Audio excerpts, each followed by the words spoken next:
Isabel knocked on her bedroom door in the early hours of the morning. Shall we leave her? Come in and settle down with us in bed. For some reason, we were all scared. Suddenly someone knocked on the door again and we heard her. Isabella's loud voice echoed once more, asking us to let her in.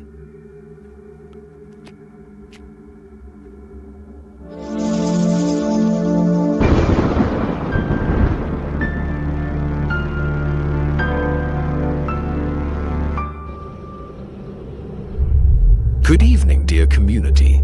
We understand the love for short paranormal stories with different twists. We also know the joy derived from a single detailed long tale shared occasionally. The whole episode. Today we have a very special Genesis said us. Validity of the what have impressed us the most this year, and well, let's hope you'll listen carefully to the next one. Horror story of a really haunted house, or maybe a possession tale where the protagonist faced a terrifying climax towards the end. Prepare yourself for an unforgettable weekend experience. Turn off the light and leave. Are you already, Carrie? Listening to enchanting tales that unfold during the night.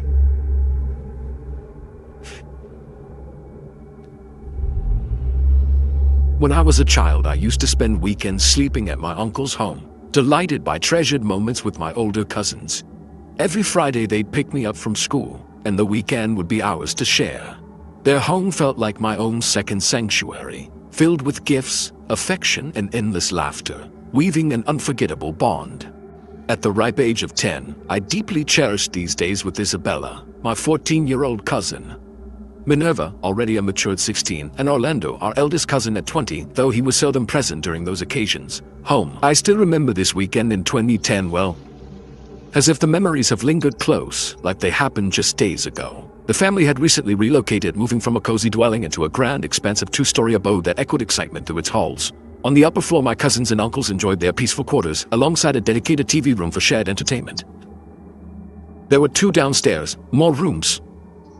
One was Orlando's and the other fit for have his drums and his electric guitar. He wasn't a musician or dedicated himself to music, but he was an absolutely talented drummer, unmatched in skill and rhythm. Friday, my uncles don't know. They were at home since they both had to go out. They went out of town for an event, leaving Orlando responsible for overseeing the house during their absence. What about us? Outside in the garage, there were still boxes and moving items. Because of this, my cousins got busy organizing, unpacking, and arranging everything at home they could. They didn't ask me for anything. They always made sure I relaxed and was comfortable, but I started helping them. Either way. As the afternoon fell, already a little tired and hungry, Orlando told us that he invited us to the tacos so as not to cook that night, so Minerva and I accompanied them. Isabella decided to stay, to take a bath. The whole house, it closed with the control. Of course, everyone had their own keys, but that control was for emergencies or for cases in which he was in a hurry and had to close everything. My cousins decided they wouldn't take the keys. Eventually, Isabella stayed. All they requested of him was to secure the house with the control system and to open it when we came back, which ended up taking us approximately half an hour. When we returned, Minerva sent a message to Isabella telling her that we were already outside, so that it would open. To despair, Minerva, it started to be noticeable past 5 minutes without any answer. Perhaps he's still in the bathroom, Orlando mentioned while glancing out toward the room's balcony. Main place, which originally belonged to my uncles, was the focus. Isabella, he said he was going to take a bath. From where? Were we standing? Outside the gate. We could see that one well. The room's balcony doors appeared solid and firm. They were big, glass, and covered them with some rectangular white blinds in a downward direction, so if someone opened the blinds we could take a good look at the entire body. So there it is. We were waiting to see my cousin again. You see the glass to open the doors for us?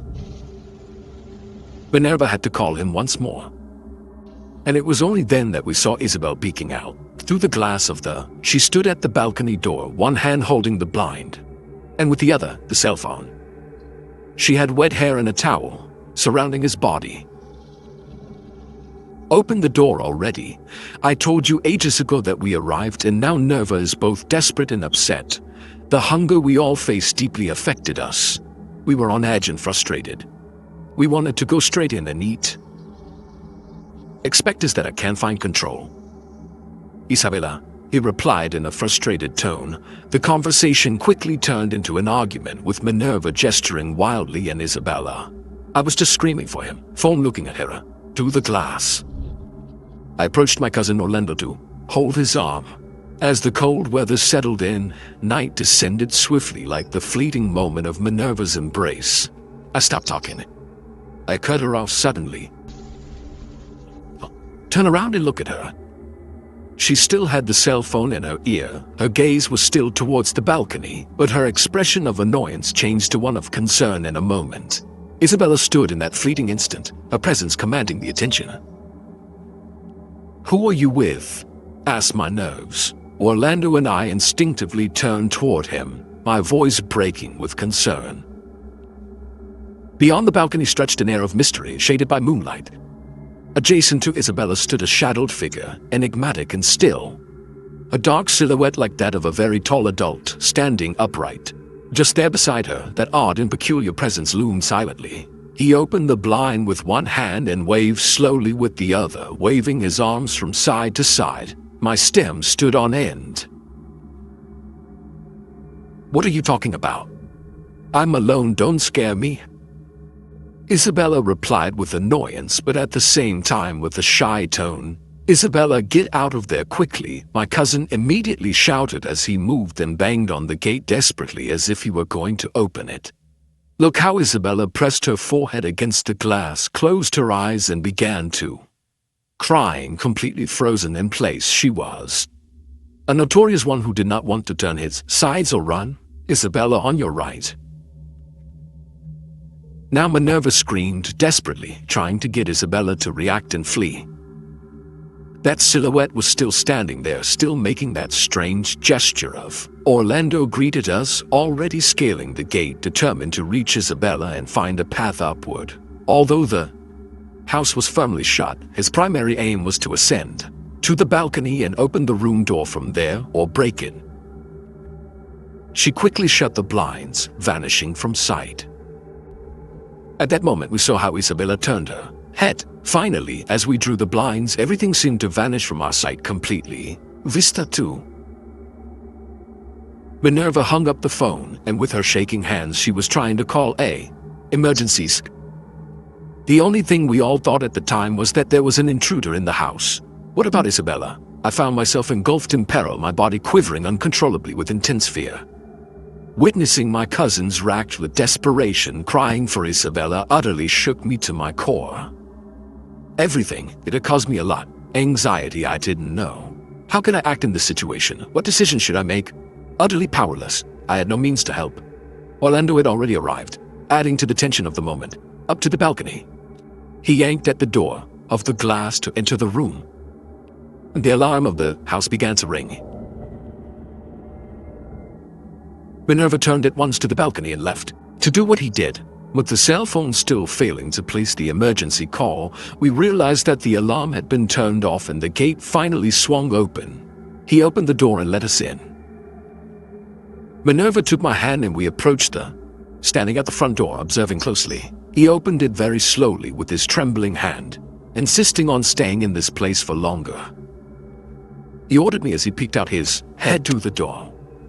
While Orlando was shouting loudly, asking him if everything was okay, Orlando looked out from the balcony and in his most relaxed voice told us, "Come in." That's it. Minerva deliberately left the front door ajar for a quick escape, as uncertainty lingered regarding potential hiding intruders. In the house, he ordered me to sit in the living room and not move from there. While they started looking, I recall moving throughout the house, memories of being present in every corner. I sat there quietly for what felt like an eternity, unsure of the exact duration, simply listening to my cousins whisper softly and move up and down the stairs. Orlando went away to bring me the needed item. He went out and closed it. Everything is all right now. The room is empty. It was just a false alarm, he reassured me in his usual composed tone. He sat next to me and he hugged me gently and said, "Don't worry, we're safe and sound." It was one of ours. With a whisper, he reminded me it was merely a fright. I worked to steady my breathing in the silence that followed, a few moments of quiet passing between us. And then, with a newfound energy in his voice, he suggested we head for dinner and then enjoy a movie with everyone. "Whatever you want, do or see. Go back and see him." I had one smile on his face and I smiled too. And shyly I moved my head, feeling his proposal. However, Orlando and I dined alone at the table. Minerva and Isabella did not come down until then a while. Minerva already looked more carefree, but Isabella has a very serious expression. She did not speak throughout the remainder of the night. This part was crucial. Open a parenthesis, because it's something I haven't cleared up so far. This family always lived that type of experiences. However, until that point, I hadn't experienced living with them, though they claimed such occurrences were normal.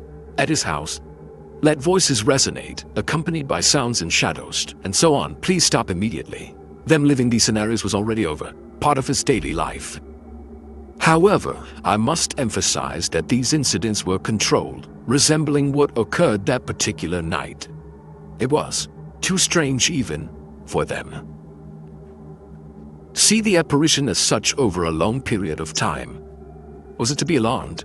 Well, they didn't know if it was anything real, something that would put us in danger, or it was something that was just there, tormenting them. They didn't know if it was anything that he had followed them from the other house, or it was something that inhabited this new one. Naturally, this alarmed us all, yet we attempted to dismiss it, pretending it was nothing, refusing to confront it. What other options did we possibly have? The story of their journey into this lifestyle is intricate and will surely be narrated another time. For now, let's focus again on that night. After dinner, showers, and watching a film, we decided to call it a night. The atmosphere was surreal and tense enough for us to simply hope that the following day would restore normalcy for everyone. Orlando, he went to his room, which I repeat, it was in the downstairs, telling us to talk to him and we needed something. Minerva me. He hugged me and told me to try to sleep before he went in to his room, which he was directly across from Isabella's room. He settled there while I prepared to sleep beside her on a makeshift mattress we carefully set up earlier. Was it going to sleep? We put him right next to her bed. We huddled in silence and he took my hand. "Shall we go to sleep? So please don't ever let me drift away from you," he told me with his voice in a low tone, trying to give me. Her smile crossed her face as I gave a slight nod, and soon she quietly closed the door. His gaze met mine briefly before we both ended up staring at the ceiling, my mind swirling with countless thoughts. What had happened? What was that? Isabella managed to see him. What happened next? Did they both disappear from our sight? I couldn't get those questions out of my head, and to this day, the truth is that I always do. I remember I have the same doubts from that moment, doubts that they never wanted to answer me. And what, if I'm being honest, I didn't have it either. Value of. That night, as I began to miss my mom deeply, they reassured me, believing I would feel more secure and at ease sleeping in my own bed with her nearby. Sister, the sadness has started to take over me then. And the tears began to get out from my eyes. The emotions overflowed, and I gently released Isabella's hand. And I turned around to one side so he wouldn't look at me. Cry, I tried. Don't make any noise, so as not to wake her. And I was just cleaning up. The tears in, I tried to regain composure, but 3 knocks on the door jolted me out of my suffocating haze, making me pause and reassess. Heart accelerated, I turned to look at Isabella. And now she had her eyes fixed on me with a very serious expression. With his finger to his lips, he told me not to. Amid the constant noise, there were 3 more sharp hits, breaking the rhythm of the silence. Come on, we sit on the beds. As I focused on the doorway, Isabella's voice intertwined with her glance toward me. Amidst this, Minerva's voice softly called out to be let in. Isabella stood up, and he opened the door. Minerva entered immediately and closed the door with the lock. "Will you let me sleep with you?"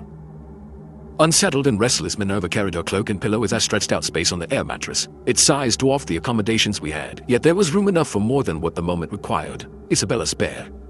And so, without asking or saying anything, the three of us fell silent once more, trying to process what had just occurred. I asked my nephew in a low voice, trying to get him to tell me, why did she look so scared when she came into the room? I was only 10 years old, but I was always very curious about that topic. Even though it paralyzed me, scared every time it passed, I liked something. Know what had happened? B. Asking what had happened, how you could barely sleep. He embraced me gently, offering comfort before closing his eyes. While Isabella clung to my hand tightly, they shielded me from explanations, always keeping a brave face to protect me, to offer calm amidst the unknown. They didn't answer my doubts because I think they always wanted to protect me from all that so as not to scare me perhaps, but my curiosity couldn't stand the fact, not knowing. Still lost in confusion, after several moments I started to feel a sense of security with my two cousins by my side. Gradually that security allowed me to drift into a peaceful sleep. As I felt myself plunging into an endless abyss of darkness, a sound jolted me back to awareness. Reality is back. The sound of the doorknob immediately turns toward her. The knob moves slowly, side to side, as if they were trying to open the door. The only thing I could think of at that moment was how grateful Minerva was to her for having closed the door with. I instinctively turned to Minerva, who seemed to be peacefully asleep, before shifting my gaze. Head towards Isabel and had his eyes open, staring at her. The door. She squeezed my hand. She was noticeably frightened, but she tried not to show it. We were both in silence, looking like the handle kept turning, slowly. Isabella, it's me. Please let me in. A woman's voice was heard from the other side of the door, just one voice in one tone, low and soft. She was repeating what Minerva had said before she came in to the room. My skin prickled immediately. Isabella again asked me not to make any noise.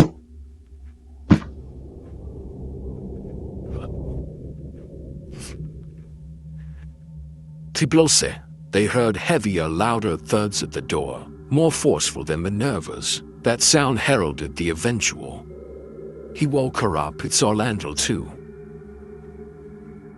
In a hushed voice she inquired, noticing the terror etched on our faces, and he understood that something wasn't right. Isabella, it's me. Please let me come through. The voice repeated again, but now with a little more authority, a little higher than before. And then, the handle was again rotating side to side. The three of us were in one total silence, horrified, just looking towards the door. Tears began streaming down my face, driven by overwhelming fear. Minerva took notice and wasted no time. He quickly wrapped his arms around me for comfort and reassurance. Lie down, nothing will happen to us. Lie down, he's leaving now. He told me, trying to sound convincing. I listened to him. I went back to bed and covered myself with the blanket, up to the nose, just leaving my eyes uncovered, carefully observing as they continued to watch towards the door. Some footsteps were heard. They were moving away. Minerva got out of bed and stuck her ear to the door, trying to listen with more. The clarity on the other side seems to have completely disappeared, I imagine. He told us in a hushed whisper. He suggested we attempt to fall asleep. Okay. He lay down next to me once again. Suddenly, the sound of hurried footsteps racing down the stairs caught our attention, making us alert. Consistently, we focused on the noise, noting it was unmistakably someone pacing up and down the staircase repeatedly. Quick. It was astonishing how my cousins kept their composure, maintaining a calm demeanor as they tried to take control of the unsettling situation. I believe they were merely putting on a brave front, possibly to ensure I wouldn't feel frightened, because the occurrences that unfolded that night were unprecedented and far from ordinary. It was something that surpassed everything. Something beyond all they had ever been accustomed to experiencing. The sound of footsteps on the staircase soon disappeared entirely. The atmosphere was overwhelmed by its presence. It carried an overwhelming resonance, terrifying, as if he were warning us that something was about to happen. Us three, we look at each other confused. It had concluded, and we could finally rest, recognizing it was me. "Let me through," I urged. The voice echoed again, but this time it carried a distinctive tone. It unmistakably belonged to a woman. I can be sure, but there were like two women at the same time. Like a voice, serious, and another soft. The voice came from beneath the door, as though it had crouched low to make itself heard from there. Talk to us from the sound issued from the gap where the floor met Isabella's door, unsettling yet intriguing us. She couldn't contain herself any longer and began to cry. I was pretty scared. Seeing them like this also made me want to cry uncontrollably, but I managed to contain myself. "Don't cry, you'll frighten her," she softly murmured, whispered Minerva Elizabeth in a scolding voice, referring to me. She hugged me and hid my head in her arms. We tried to be really quiet. We tried more knocks on the door. Desperate blows. The doorknob turned faster. "I'm Orlando, open up," he called urgently from the other side. The door. Minerva got up at once, was about to open it, but Puteo stopped to see Isabella. "What if it's not him?" he asked. "Is that just what I was saying before? Sometimes things felt so incredibly real we didn't know when. Something was real. If it's real, please open the door," Orlando cried desperately, his voice breaking as if he was weeping. My instincts abandoned hesitation and he opened the door. Orlando entered immediately, locking the door behind him. Tears streamed down my face as terror gripped me. Seeing him in that state made me lose control. "I just want to go home," I thought as I wept inconsolably. She was also trying to be brave because my cousins were trying to be brave with everyone too. His strength. But I'm heading to Orlando where my older cousin, a caring and considerate man who took excellent care of us during a very vulnerable time, made me feel as though we faced significant danger. "What happened, Lee?" Minerva asked her brother in a worried tone. "Hide yourself, green ears," Orlando, and I obeyed. I didn't want to know anything else, so I covered my ears and curled up in bed.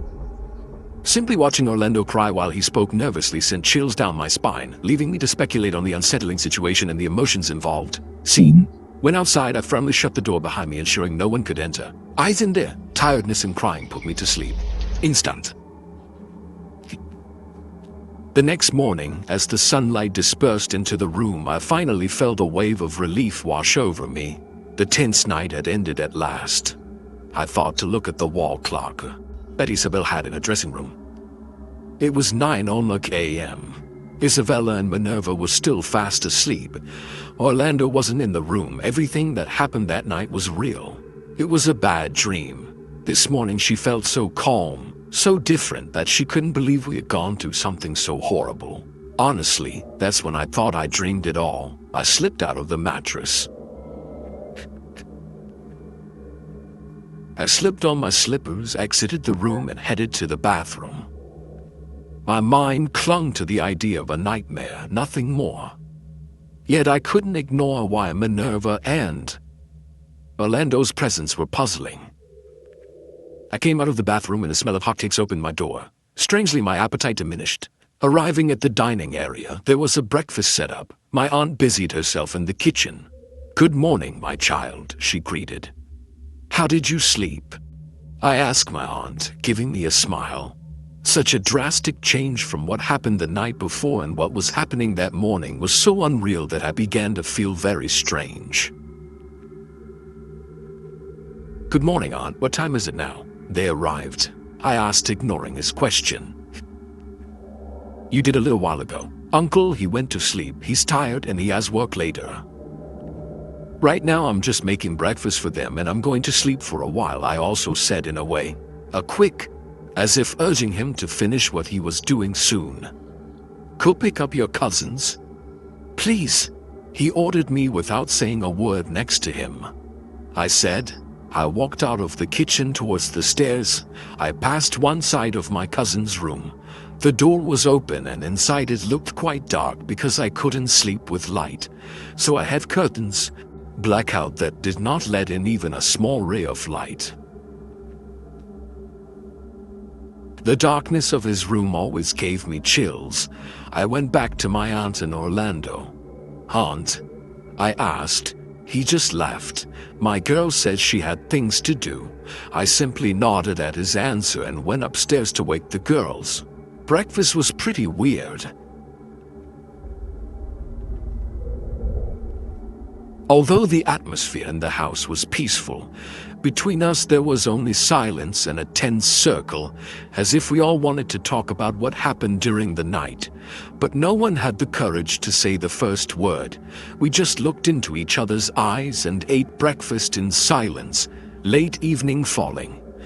My aunt and I went to take Minerva to a party she was having that Saturday. We passed by a little friend of Isabella's, who would stay to sleep that night. It was a plan that had been in place for the rest of the day. Until that moment, we tried to keep everything flowing normally, without talking about what happened. We were even forgetting that whole event. The girls were more relaxed now. We didn't say anything to my uncles and Orlando wasn't home all day.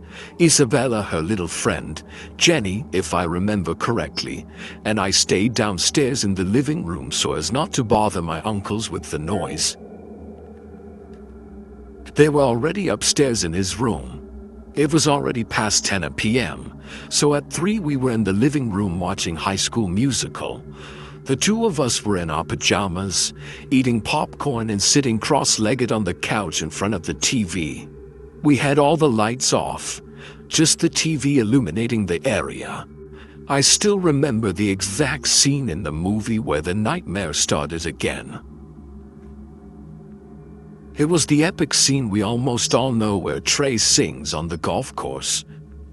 My cousin and her friend were excited singing the song. The truth is that I didn't know anything about the musical, so I just watched the movie in silence, paying attention to the sound. I started to feel like something wasn't right. It was the sound of the drums. The hi-hat didn't sound in sync with the rhythm of the song. And it was something that was starting to bother me. Isabel gave me a sacred face and stopped singing to ask me if I was all right. All I did was put my index finger over my ear and with a serious face I said, "Listen." As soon as I said that, Isabella's friend also remained silent and the three of us paid attention to the sound. And although I didn't tell them directly what I was hearing, they also noticed it instantly. Isabella immediately turned her head away from the room. Beyond it was the long dining room. In front of this was the kitchen door, and down a hallway to the right was Orlando's room. So when I noticed Isabella's reaction, I understood that was what didn't fit. Which was what sounded so disproportionate to the music. It was my cousin Jenny's drum set. I immediately asked, "Didn't you say your brother wasn't there?" Isabella asked us to be quiet. The atmosphere changed us in 1 second. Jenny and I stood silent, looking in the same direction as Isabella as she walked slowly out of the room.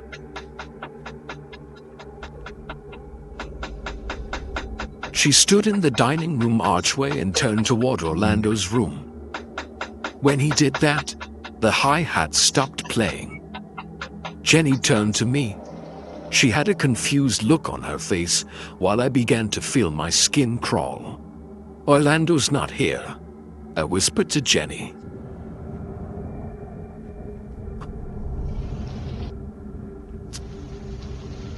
It was loud and scolding.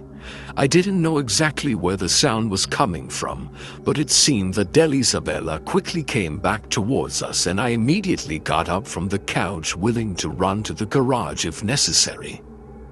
"Don't worry. It's okay. Let's ignore it." "All right," Isabella said softly. She didn't take my uneasiness, so I just tried in the sweetest way. "Calm down." I nodded and sat back on the couch. Honestly, I don't remember what Jenny's reaction was, but the three of us covered ourselves with a blanket. We tried to regulate the tension that had been created. Isabella brought the film back to where we had left off and turned up the volume as much as she could to prevent any other sound from distracting us.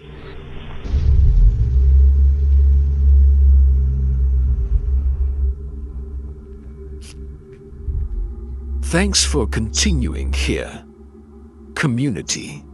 In a moment we are going to continue with this story, but first we want to remind you to subscribe to this program, to subscribe to Stories of the Night and come back. Part of this community of the best community on the internet is free, and you will never miss a single story again.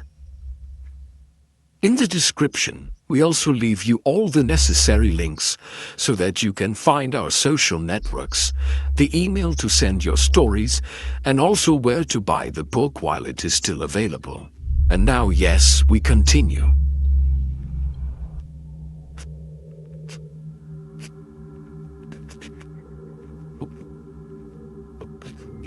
Not even 5 minutes passed when we started hearing a dog barking right behind the house in the yard.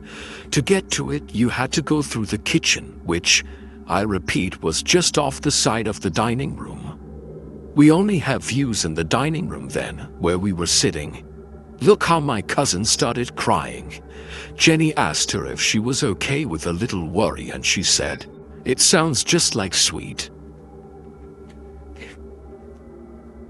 Not with noticeable distress. Sweet was the little dog of that family who had died of old age a few weeks ago. "Surely it's a dog on the street or one of the neighbors," Jenny said while hugging my cousin to console her, trying to find an explanation for those barks that were truly identical to those of Dulce. "It's not her. Listen carefully," Isabella insisted, and immediately put the film on mute to pay attention to the barking of that little dog.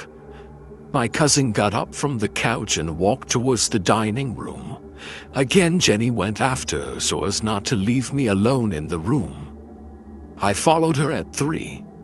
We were standing in the dining room archway, looking in the direction of the kitchen entrance, listening to those barking that really came from there in the backyard. At that moment, when the three of us were in total silence, just looking at the kitchen and paying attention to the noise, the backyard door was heard opening, a heavy metal door that scratched the floor every time it was opened. You could hear it opening as slowly as if someone wanted to sneak in. The barking had now ceased.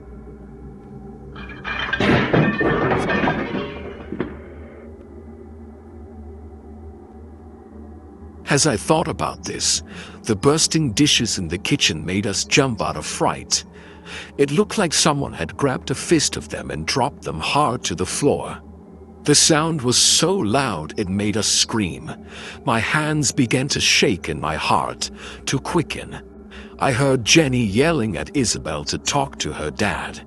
They were behind me and I was completely paralyzed, without any expression. Without making any kind of sound, just looking towards the dining room as if he knew something was going to happen.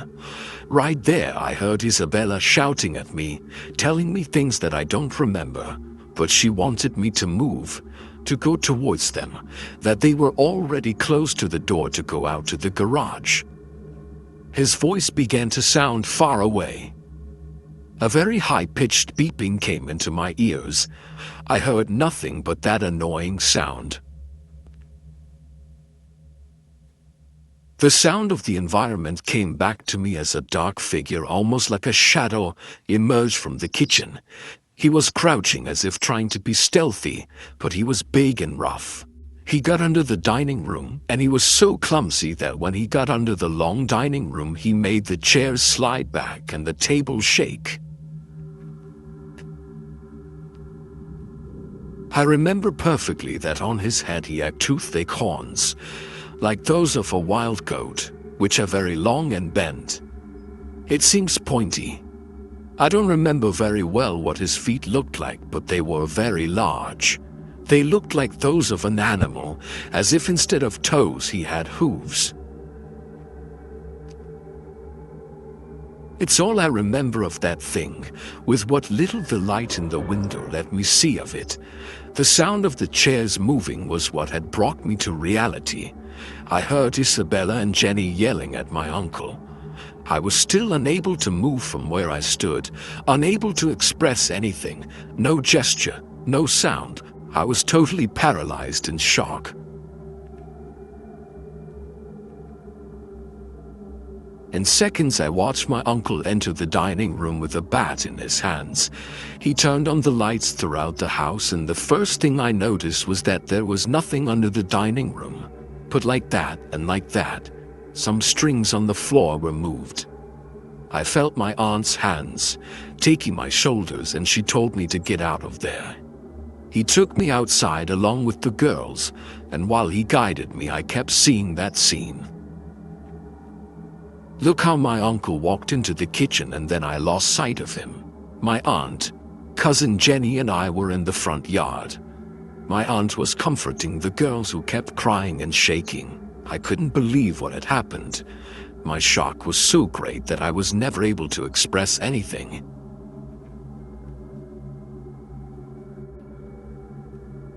My uncle left the house with the bat still in his hands, while he was talking on the phone with the other.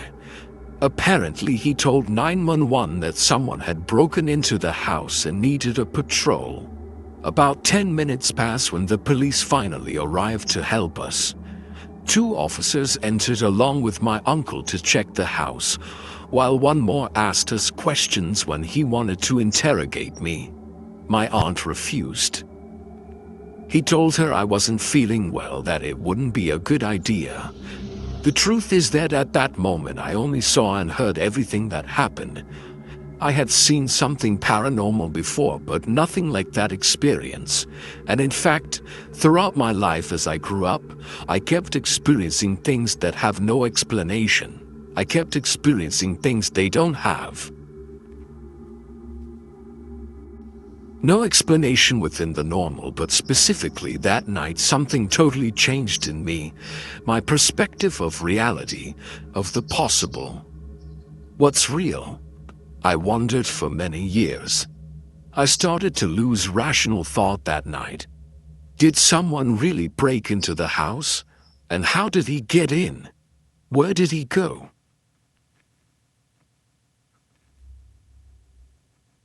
And if it wasn't someone who was everything that happened to me or my family, from that experience it only made me think and ask myself questions.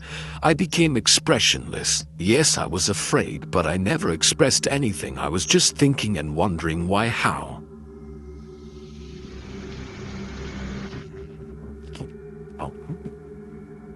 I remember the officers leaving, telling my uncle that they would be hanging around at night and that if we saw anything else, we would let them know at once. While my uncle was sending them off, my aunt took us to Isabella's room. Where would we sleep at 3? She asked Jenny if she didn't want me to take her home, but Jenny refused. She said she felt calmer now and that she didn't want to worry her mother. My aunt tucked us in at 3. And with a face of utter anguish, he apologized to us, as if that event had been his fault, which clearly it wasn't. She turned on a night lamp for us to have some light in the room and closed the door. Jenny and Isabella lay together on the air mattress, and I lay on Isabella's bed. The 3 of us were completely silent. We were still on alert.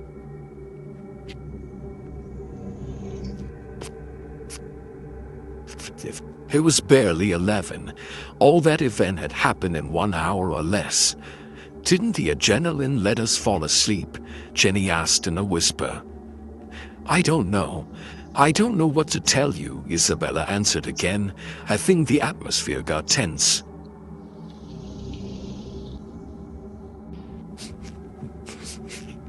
I was getting very cold, so I tucked up to my nose.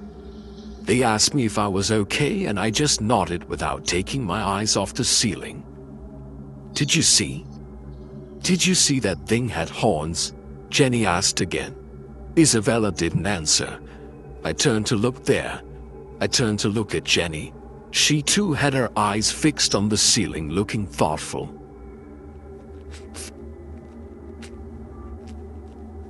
I realized that I hadn't imagined it then, that the real thing had horns, and that was all I could think about. We don't have to talk about it anymore, Jenny said finally. We don't have to talk about it anymore, said a deep male voice from inside the room. The night lamp went out with us.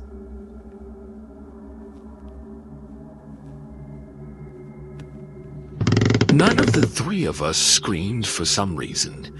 We just sat down immediately on the beds, looking at each other, being completely silent, trying to figure out where that voice had come from. My heart began to race. I felt like I couldn't breathe. I have the perfect memory still of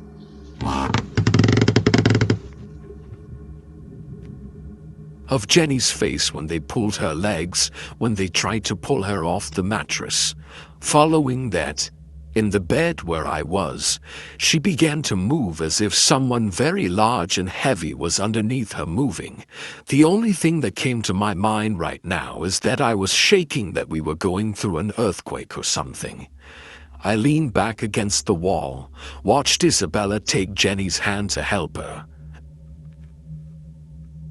Her mattress shifted, lifted up as if someone had been underneath and had risen suddenly, and they slipped to the floor. The mattress ended up on them. Until then, we started screaming. Isabella screamed at him with a force I had never heard from my uncles before. I was paralyzed again. I couldn't get out of bed. I wasn't shaking anymore, but I couldn't move. I ran to the door, and when I opened it, I found my uncles. Very scared, they turned on the light and immediately helped the girls out from under the mattress. They didn't even ask us anything about what had happened. They just calmed us down and got us out of there. We all went together to drop Jenny off at her house. I remember my aunt apologizing 1,000 times to the girl for the bad experience that night, and that she wasn't going to ask her to lie to her mom. But still, Jenny said she wouldn't say anything about it to her parents. After we left her, my uncle took us for coffee and bread to a self-service store, and we stayed near a park for a while in the car while we drank the coffee and didn't talk to distract ourselves. The last thing I remember of that night is opening my eyes and seeing my uncle carrying me up the stairs. They put me in their bed with them, and I fell asleep there. My uncles were never religious. I never heard them pray or ask God for things that happened around the family. They knew perfectly well that there was evil enveloping them, but they just tried to ignore it. They were just trying to live with it. It's always been like this. Their family was always like that. I remember that my grandmother, may she rest in peace, and that if she was a fairly religious person, she always prayed for them. I asked them to entrust themselves to God so that those things would stop happening to them. But my uncle always used that same answer. "Oh, mother-in-law, if you only knew that God has abandoned us."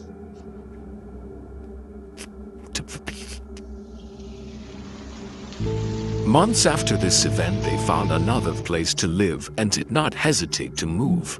Although at the end of the day, it wasn't the houses that held these events, it was them, always following him wherever they went. Clearly, now we're all older and we avoid talking about all that. My uncle already has another family. And my aunt became lonely. My cousins got married. My cousin Orlando, may he rest in peace, died in his 20s, and over time, already with everyone living separate lives, events calmed down little by little. Now it's just a story no one wants to talk about. I always had a lot of questions about that weekend, things I can't forget. Those voices, the woman trying to enter the room, that presence that moved our beds, the thing that was next to Isabel on the balcony. It was a terrible weekend. One that I could never forget. One that totally changed my perspective until today. At 26 years old, I am a person incapable of expressing myself. I'm a little introverted. Any event that causes me fear or danger, I take too calmly, so calmly that it scares people. I became someone who was always on alert, looking for routes, escape for anything that might happen. And it's something I worked on in therapy for many years. I got over a lot of things from my childhood, including those events. So it's something I can now talk about calmly, and finally, community. Share it with you, whether you believe me or not. That's already in every person who listens to me. I appreciate the trust in listening to me, for receiving my story. Have a very good night, community.